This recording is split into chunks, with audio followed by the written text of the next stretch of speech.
Kia ora, I'm Sherry Kinnear and these are the latest New Zealand Herald headlines. Big questions for National on how to move forward with the Sam Uffindell saga.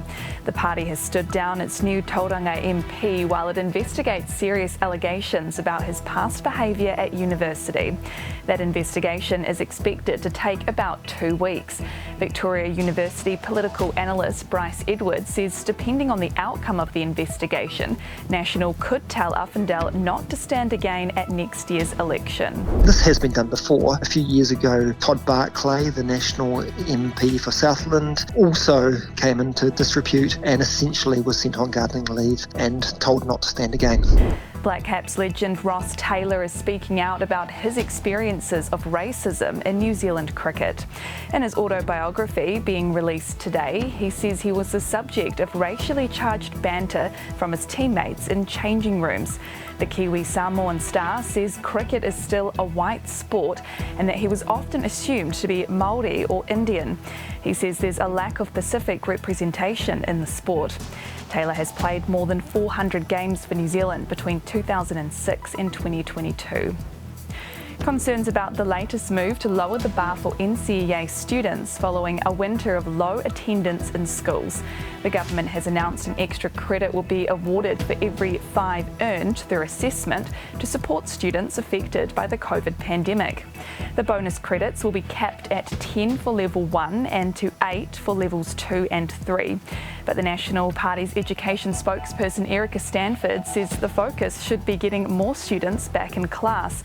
She says there should be a person appointed at the ministry to oversee truancy and real-time data so that we can see the scope of the problem. The government says it's doing what it can to improve pay and morale in the Defence Force. A newly released internal survey shows almost 30% of Defence Force staff is actively looking to leave the service and more than 30% are unsure if they'll stay on. ACT says the government needs to be doing more to keep personnel, but Defence Minister Penny Henare says an extra $90 million was allocated in the budget to increase Defence Force wages. It is my expectation that the focus of this remuneration package is on retaining people with critical skills and supporting our lower paid Defence Force staff where required. Tourism Minister Stuart Nash has unveiled a new plan to strengthen the tourism and hospitality workforce and improve training and conditions. He's suggested moving the university year by 6 weeks so more students can work in the sector over summer. But a tourism expert says the sector's worker shortage won't be fixed until more workers are allowed in from overseas. Victoria University's Ian Yeoman says the government also needs to open the door to more international workers.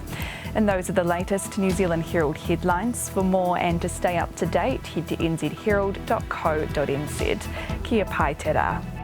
Thanks for checking out our YouTube channel. To stay up to date with all the latest news from the New Zealand Herald, click the subscribe button below or check out one of the videos here and head over to nzherald.co.nz for more details on these stories and more.